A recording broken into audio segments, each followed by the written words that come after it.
¿Estás listo para otra gran aventura? Oyen, ¿el mundo es tuyo?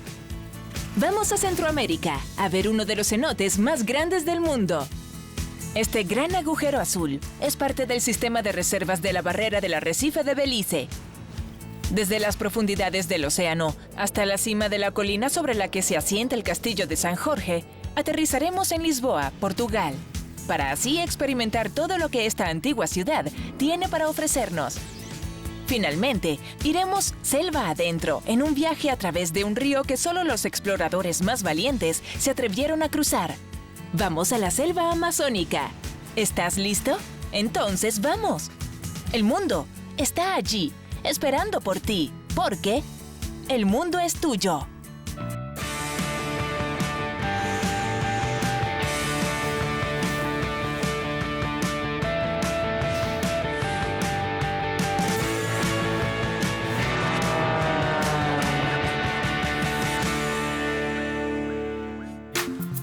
En la costa este del Mar Caribe está Belice. Este país centroamericano puede que sea pequeño, pero es muy grande y rico en historia. Belice tiene un área de solo 22.792 kilómetros cuadrados y una población de 387.000 habitantes, la densidad poblacional más baja de toda Centroamérica. Belice recibe visitantes de todas partes del mundo. Tantas culturas, costumbres e idiomas diferentes convergiendo en un mismo lugar. Aunque Belice estuvo dominada por Gran Bretaña durante cientos de años, la influencia de los antiguos mayas aún es evidente en su cultura. La civilización maya se hizo famosa hace más de 3.000 años y se extendió a lo que hoy conocemos como Belice, alrededor de 1500 antes de la Era Común. Prosperaron aquí casi 1 millón de personas, hasta que los españoles desembarcaron en Centroamérica en el siglo XVI. Viajaremos a uno de los sitios arqueológicos más visitados en Belice, hasta unas ruinas mayas a 112 kilómetros al oeste de la ciudad. Hablamos de Xunantunich, ubicada sobre el río Mopán, cerca de la frontera con Guatemala, y era un antiguo centro ceremonial maya. Xunantunich prosperó durante el período clásico tardío en el área del Valle de Belice, una región donde habitaban alrededor de 200.000 personas durante su época de apogeo. El nombre Xunantunich significa en maya mujer de piedra. Es un nombre moderno, dado al sitio, porque los nombres antiguos que los mayas daban a los lugares aún se desconocen. El castillo, la segunda estructura más alta de Belice, es una antigua pirámide de 40 metros de altura. La construcción inició en el año 800 y se dice que se llevó a cabo en 2 etapas. La pirámide se encuentra debajo de varias terrazas. A lo largo de los frisos se pueden ver tallas de diferentes escenas mayas que representan imágenes como el nacimiento de un dios pariente de la familia real, varios dioses de la creación y el árbol de la vida. En el año 2016, una reciente excavación en Xunantunich develó algo especial: una cámara funeraria intacta que se une a una segunda edificación de mayor tamaño. Xunantunich es un monumento arqueológico extraordinariamente conservado. En la actualidad, sigue siendo fuente de conocimiento sobre el estilo de vida y las costumbres de esta antigua civilización. Ahora nos trasladamos desde la región occidental hasta las islas en el oriente, específicamente a la isla más grande de Belice, el Cayo Ambergris. Esta isla, que se encuentra en el Mar Caribe, tiene unos 40 kilómetros de largo y 1.6 kilómetros de ancho. Las áreas vírgenes del Cayo mantienen sus playas de arenas blancas rodeando los manglares, ubicados en su mayoría en el centro de la isla. Estos ecosistemas están compuestos de árboles de mangle, que se arraigan en zonas costeras de rocas finas y sedimentarias. Antes del arribo de Cristóbal Colón al Cayo Ambergris, sus habitantes eran mayas, quienes se hicieron muy populares por ser especialistas trabajando la cerámica roja pulida. San Pedro es el asentamiento más grande en la isla y el único pueblo. Aunque se pueden encontrar algunos caseríos y centros turísticos, producto del apogeo y popularidad como zona turística, ganada en la década de los años 70, los visitantes y locales podemos disfrutar de una nutrida y variada gama de actividades durante nuestra estadía en el Cayo Ambergris. Nadaremos en las playas de San Pedro, pescaremos en las costas de la isla y exploraremos los arrecifes de coral. La barrera de arrecifes es una de las mayores atracciones turísticas de Belice. Es uno de los más grandes del mundo. De hecho, a la barrera de arrecifes coral solamente la supera la Gran Barrera de Arrecifes de Coral en Australia. La barrera de arrecifes de coral en Belice la conforman 3 atolones que son arrecifes en forma de anillo, y estos rodean una laguna. El atolón de Turnefe, al sureste. El arrecife Glover, un atolón parcialmente sumergido al sur. Y el arrecife del Faro, al oriente. Muy cerca del arrecife del Faro se encuentra el Gran Agujero Azul. Este gigantesco depósito de agua manantial está a solo 70 kilómetros del centro de Belice.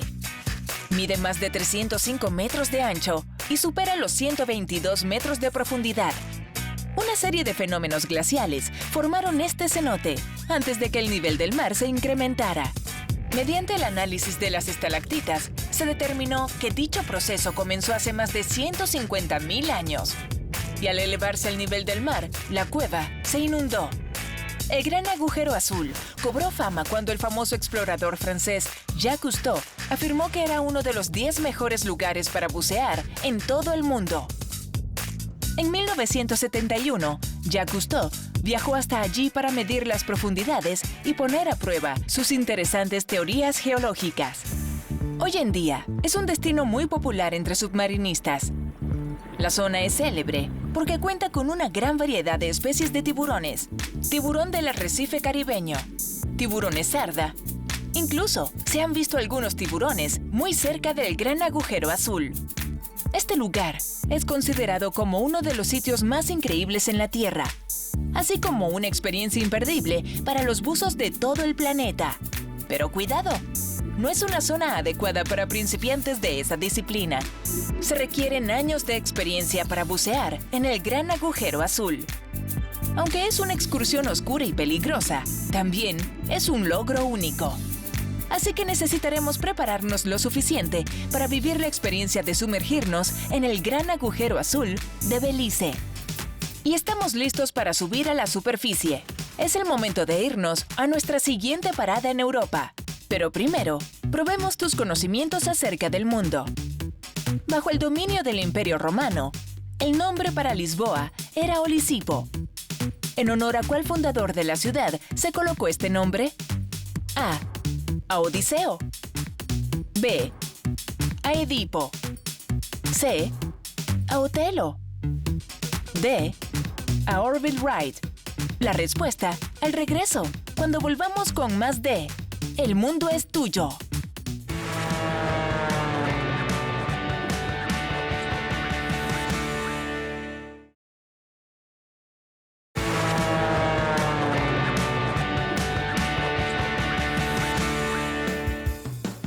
Ya estamos de vuelta. En el segmento anterior, te hicimos la siguiente pregunta. Bajo el dominio del Imperio Romano, el nombre para Lisboa era Olisipo. ¿En honor a cuál fundador de la ciudad se colocó este nombre? A. A Odiseo. B. A Edipo. C. A Otelo. D. A Orville Wright. Veamos la respuesta correcta. Si pensaste en la opción A Odiseo, ¡acertaste! ¡Felicitaciones! Odiseo, también conocido en latín como Ulises, era un rey griego y héroe de la Odisea de Homero. Se dice que fundó Lisboa en su viaje a través del Mediterráneo y el Atlántico. Lisboa es la capital de Portugal y la ciudad más grande de ese país. Esta metrópolis cuenta con una población de poco más de 550.000 habitantes, mientras que a sus alrededores residen más de 2.7 millones de personas. Los suburbios de Lisboa, por su tamaño, ocupan el 11º lugar en la Unión Europea. Es la capital más occidental de la Europa continental. además de ser la única que se encuentra al margen del Océano Atlántico. Es una de las urbes mundiales que se ha mantenido poblada durante más tiempo y es la capital más antigua de Europa Occidental. Julio César la hizo parte del Imperio Romano en el año 138 antes de la Era Común y le dio el nombre de Olisipo. No obstante, y más allá de cómo obtuvo su nombre, Lisboa se encuentra a orillas del río Tajo, donde gran parte de la ciudad creció y floreció. Praça do Comércio, o Plaza del Comercio, está situada a orillas del río Tajo. A esta plaza también se le conoce como el Terreiro do Paço, o Terreno del Palacio en español. Antiguamente, esa solía ser la ubicación del Palacio de Ribeira. Dicho palacio se construyó a principios del siglo XVI por orden del rey Manuel I, quien lo quería junto al río y fuera de las murallas de la ciudad, lo que impulsó el desarrollo del área, la construcción de un puerto, embarcaderos y la Casa da Índia. El Palacio Real de Ribeira lo destruyó el gran terremoto ocurrido en Lisboa en el año 1755. Después del fuerte sismo, se construyó la zona conocida como Baixa Pombalina. Bajo la autoridad del rey de Portugal, Dom José I, se reconstruyó la plaza y se le bautizó como Plaza del Comercio. Esta nueva denominación estaba destinada a representar el propósito de la plaza: regular el comercio y las actividades portuarias de Portugal. En el centro de la plaza hay una estatua hecha en bronce del rey José I, montado a caballo. Es la primera estatua monumental dedicada a un rey en Lisboa. Cerca del Palacio Real de Ribeira se ubica otro gran hito histórico de Lisboa: una fortaleza sobre una colina, con vistas al centro de la ciudad y al río Tajo, el Castelo de São Jorge, o el Castillo de San Jorge, en español. Una obra medieval, aunque la presencia humana en el valle del río Tajo se registra desde el siglo VI antes de la Era Común. Ya en el segundo siglo se establecieron vastas fortificaciones sobre la colina. Los primeros residentes de la zona fueron los celtas. Más tarde llegaron los romanos, seguidos por los moros, quienes reconstruyeron el fuerte en el siglo X de nuestra era, añadiendo paredes llamadas cerca moura o cerco moro en nuestro idioma. Durante la Segunda Cruzada, la ciudad y el castillo fueron liberados del control de los moros. En el año de 1255, cuando Lisboa se convirtió en la capital, el castillo fue utilizado como el hogar del gobernador Alfonso III. El fuerte fue renovado por el rey Dionisio I y luego por el también rey Fernando I, quien ordenó la cerca nova, es decir, la construcción de nuevas murallas alrededor de todo el castillo. Durante el siglo XIV, las murallas protegieron la ciudad de muchos ataques del vecino reino de Castilla. El rey Juan I se había casado con la princesa inglesa Felipa de Lancaster, por lo que durante ese periodo, el castillo fue dedicado a San Jorge, un santo muy popular en Inglaterra y Portugal. El castillo de San Jorge no es el único fuerte que queda de esta época. La Torre de Belém, o Torre de Belém, es otra fortificación a orillas del río Tajo. Está situada en la parroquia de Santa María de Belém, en Lisboa. La construcción de esta torre fue una orden del rey Juan II, con el fin de que funcionara como defensa en la boca del río y como entrada ceremonial de la ciudad.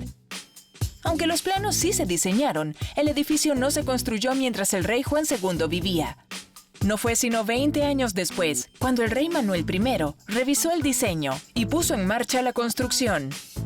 Dicha edificación culminó en el año de 1519, apenas 2 años antes de la muerte del rey Manuel I.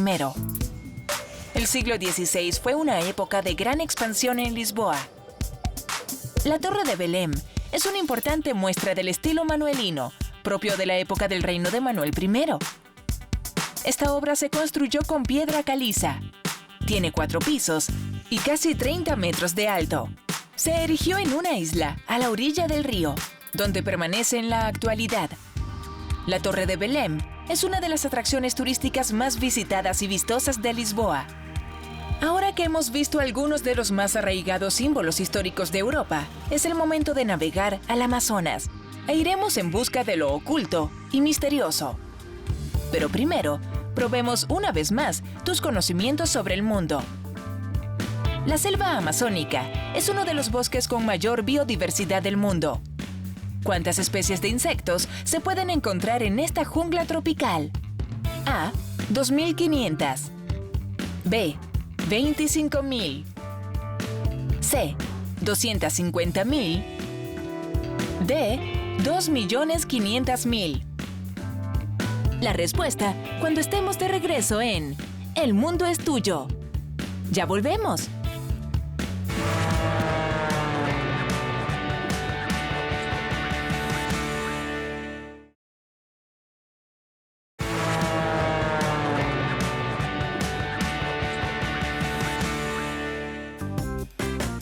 Ya estamos de vuelta. En el segmento anterior te hicimos la siguiente pregunta. La selva amazónica es uno de los bosques con mayor biodiversidad del mundo. ¿Cuántas especies de insectos se pueden encontrar en esta jungla tropical? A. 2.500. B. 25.000. C. 250.000. D. 2.500.000. Veamos la respuesta correcta. Si pensaste en la opción D, 2.500.000 variedades, ¡acertaste! ¡Felicitaciones! En la selva amazónica hay cientos de diferentes especies de mamíferos, reptiles, anfibios, miles de variedades de aves y peces, cerca de 40.000 tipos de plantas y 2.500.000 variedades de insectos. El bosque tropical del Amazonas, también conocido como la selva amazónica, es un bosque lluvioso, muy verde y de tierras bajas que cubre la cuenca del río Amazonas en Sudamérica. El cauce abarca 6.992.968 kilómetros cuadrados, de los cuales 2.100.000 kilómetros están cubiertos por la selva. Esta región abarca 9 países. 60% de la jungla amazónica se encuentra en Brasil, 13% en Perú y 10% en Colombia. Debido a la disminución de los bosques naturales, el Amazonas representa más de la mitad de las selvas tropicales en el mundo y es la más biodiversa del planeta.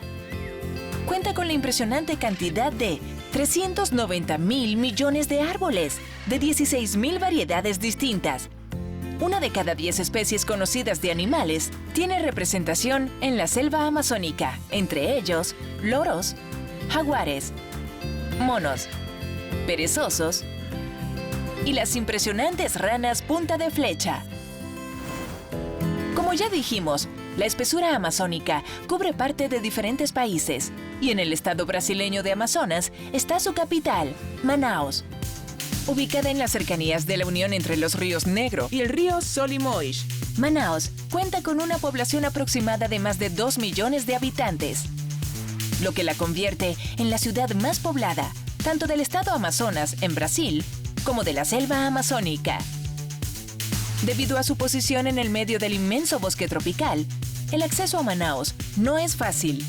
Este forzado aislamiento contribuyó a preservar su cultura original y el rico ecosistema que la rodea, mientras es conocida por todo el mundo como el corazón de la Amazonía o la ciudad del bosque. Manaus tiene una cultura fundamentada en las tribus nativas del Brasil. Una industria de extracción de caucho que la convirtió en la ciudad más rica de Sudamérica y la hizo merecedora del apodo La París de los Trópicos. Las familias más pudientes de Europa se sintieron atraídas por la ciudad y propiciaron su desarrollo urbano. Manaus es de cultura, arte y arquitectura diversa. Hay un magnífico edificio en Manaus que lo evidencia. El Teatro Amazonas. Es el recinto para la ópera en Manaus, hogar de la Filarmónica del Amazonas y la sede del Festival Amazonas de Ópera. La bonanza generada por la industria del caucho incrementó los ingresos e inversiones de la ciudad, y sus residentes comenzaron a desear expandir su cultura. En 1881, Antonio José Fernández, miembro de la Cámara de Representantes, propuso la construcción del maravilloso teatro. Una vez que se aprobó el presupuesto, la construcción llevó 15 años En 1895, una vez que se completó la construcción del exterior, de inmediato se iniciaron los trabajos en el interior. El primer gran espectáculo, en el reluciente salón, se llevó a cabo el 7 de enero de 1897. La ciudad de Manaos es rica en historia, cultura y a la vez cumple una extraordinaria labor en la preservación de la selva amazónica. Ahora sí, llegó el momento de explorar en lo profundo de esta jungla tropical. Pero primero, probemos tus conocimientos acerca del mundo. Existe un debate sobre si el río Amazonas es o no es el río más largo del mundo. ¿Cuál es el otro río que compite con él? A. El río Mississippi, en los Estados Unidos de América. B. El río Yangtze, en China. C. El río Lena, en Rusia. D. El río Nilo, en África. La respuesta al regreso, cuando volvamos con más de El mundo es tuyo.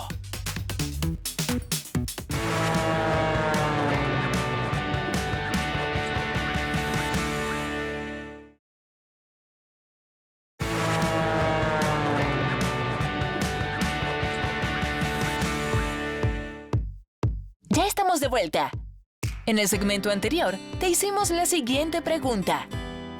Existe un debate sobre si el río Amazonas es o no es el río más largo del mundo. ¿Cuál es el otro río que compite con él? A. El río Mississippi, en los Estados Unidos de América. B. El río Yangtze, en China. C. El río Lena, en Rusia. D. El río Nilo, en África. Veamos la respuesta correcta. Si pensaste en la opción D, el río Nilo en África, ¡acertaste! ¡Felicitaciones! El río Nilo, dependiendo de cómo se mida, tiene una longitud de 6.598 y 6.840 kilómetros de largo, mientras que la dimensión del río Amazonas se estima entre 6.276 y 7.000 kilómetros aproximadamente. No ha sido posible llegar a un consenso en relación a cuál de los dos ríos es el más prominente. En lo que sí se está de acuerdo es en que el río Amazonas es el más grande en relación a su vertiente. Así que la desembocadura del río Amazonas es el doble que la del río Nilo. Eso es mucha agua, así que acompáñanos a explorarlo. El primer explorador que viajó a lo largo del río Amazonas en busca de la ciudad del oro fue Gonzalo Pizarro en el año 1541. Mientras navegamos el río Amazonas, veremos muchos de los animales que habitan en esta selva tropical. Toninas, nutrias gigantes y hasta pirañas te encontrarás. Por eso, siempre mantén tus manos y pies dentro del bote. También veremos algunos de los majestuosos parques nacionales, como el Parque Nacional Yasuní y el Parque Nacional Tumucumaque. En este mágico recorrido, también te toparás con algunas de las tribus del lugar. Existen aproximadamente 400 distintos clanes aborígenes habitando allí. Cada uno reside en un área diferente y cuentan con sus propias costumbres, cultura y lenguaje. Realmente es una travesía increíble. Navegar por los mismos canales que hace 500 años navegaron los conquistadores españoles. Y aquí termina nuestra aventura de hoy. Y de verdad, ha sido espectacular. Nos sumergimos en el cenote más profundo de Belice. Caminamos por las murallas de los históricos fuertes portugueses de Lisboa.